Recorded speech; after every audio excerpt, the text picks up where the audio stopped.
Voilà, donc j'ai choisi de vous expliquer ça sur mon petit tableau chez moi. Comme ça, vous avez l'impression d'être en cours. Pour comprendre, ça sera peut-être mieux. Donc les verbes de la journée en espagnol, que vous avez avec la carte mentale, je les ai classés en 4 façons pour les conjuguer.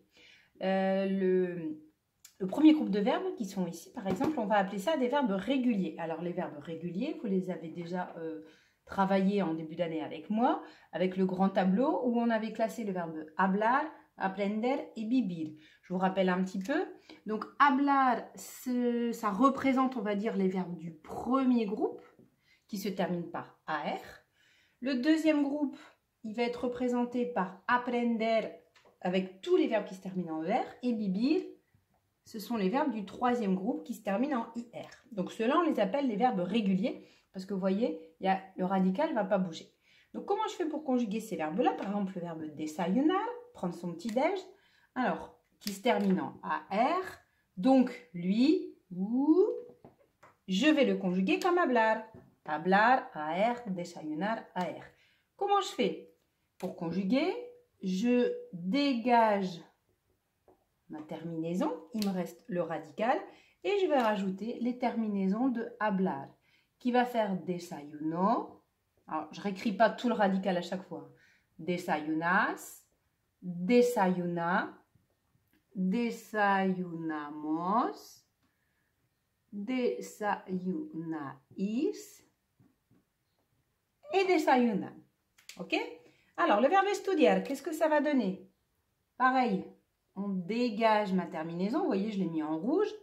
Et on va rajouter les terminaisons toujours de hablar. Alors, je fais la première et le reste à l'oral. Donc, ça nous donne estudio, estudias, estudia, estudiamos, estudiáis et estudiar. Ok? Vale? Alors, comer et leer, ce sont des verbes qui vont être conjugués grâce à aprender. Vous voyez, aprender, comer. Pour conjuguer comer qui veut dire manger, pareil, j'enlève la terminaison ER et je rajoute les terminaisons de aprender que je connais par cœur. Ce qui donne como, vous pouvez réciter en même temps que moi, hein, comes, come, comemos, comeis avec l'accent et comen, un N. Hein. Et donc le verbe leer, c'est pareil, qui veut dire lire. Là, attention, parce qu'il y a 2 E, on en garde un. Ça va nous donner leo, lees, lee, leemos, leis, leen. Donc voilà, première partie terminée sur les verbes réguliers.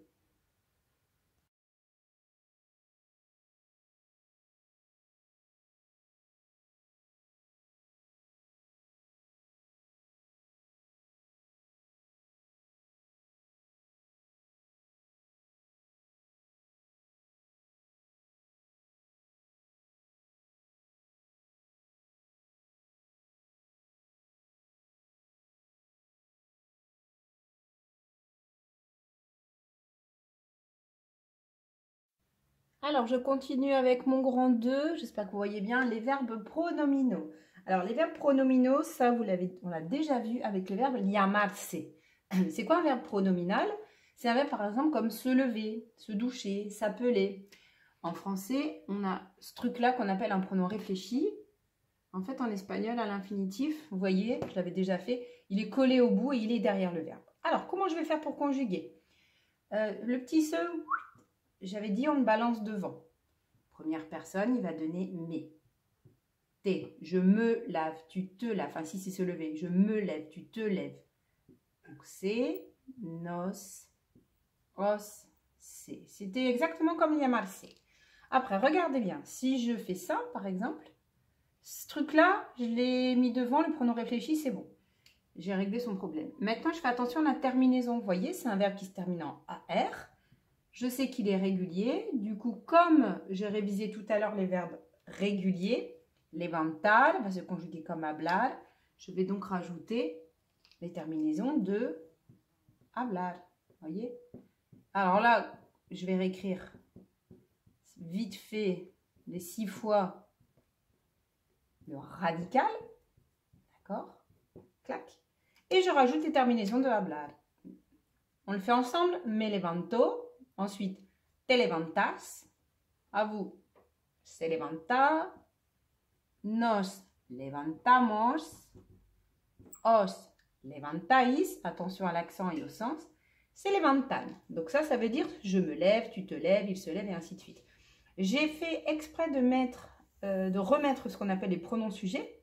Yo qui veut dire moi, tu, elle, Elia, il, elle et ainsi de suite. Entre parenthèses, ils ne sont pas obligatoires. Vous vous rappelez? Parce que la terminaison indique la personne. Par contre, maintenant que vous avez un petit pronom en plus, ben, vous allez peut-être confondre. Entre parenthèses, pas obligé. Par contre, mais, ça fait partie du verbe. C'est je me lève. Si j'enlève ça, ce serait le verbe lever. Donc, ça irait pas. D'accord? Donc, par exemple, si je donne un autre exemple, le verbe, allez, prendre sa douche. Duchar. C'est, hop, je fais comment? Je balance mon petit pronom devant. Clac, mais. Ensuite, je fais attention à la terminaison, vu que j'ai enlevé le C. Duch. Voilà. Et après, je rajoute les terminaisons de hablar. Me ducho, te duchas, se ducha. Nos duchamos, os ducháis et se duchan. Donc là, vous allez voir que dans les verbes de la journée, il y a pas mal de verbes qui sont pronominaux, mais on va dire la base du verbe, elle est régulière. Donc, c'est pas trop dur. A tout de suite pour le 3 qui est plus dur.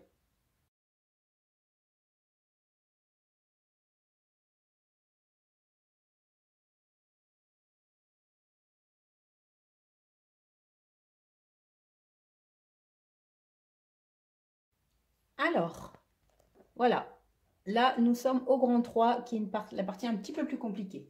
Alors, on va découvrir des verbes qu'on appelle la diphtongue. Des verbes à diphtongue, qu'est-ce que c'est?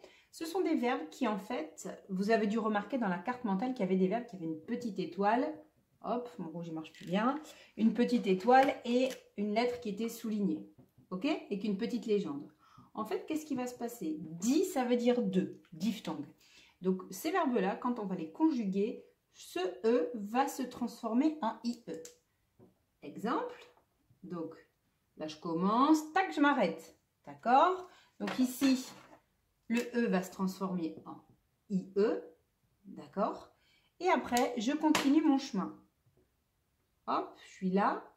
Oh, je fais attention à quoi? La terminaison. Donc la terminaison, ça va être un verbe du premier groupe AR, comme hablar. Je rajoute meriendo. D'accord? Donc, diphtongue, c'est une lettre qui va se transformer en deux lettres. Et ça va se passer aux 3 premières personnes. Donc, regardez. Hop, je rajoute ça. Et j'oublie pas toujours de rajouter les terminaisons de hablar. Bien. Donc, ça donne meriendo, meriendas, merienda, merienda. Qu'est-ce qui va se passer à nous et à vous? La diphtongue, elle va disparaître. Donc, je retombe en fait sur un E normal, vous voyez? Et je rajoute les terminaisons de hablar. Mon stylo, il marche plus bien. Désolée, hein, c'est comme mon classe en direct. Hein. Les Véleda, ils sont en route. J'en ai plus. Mais, ren, da, mos. À vous, ça sera pareil.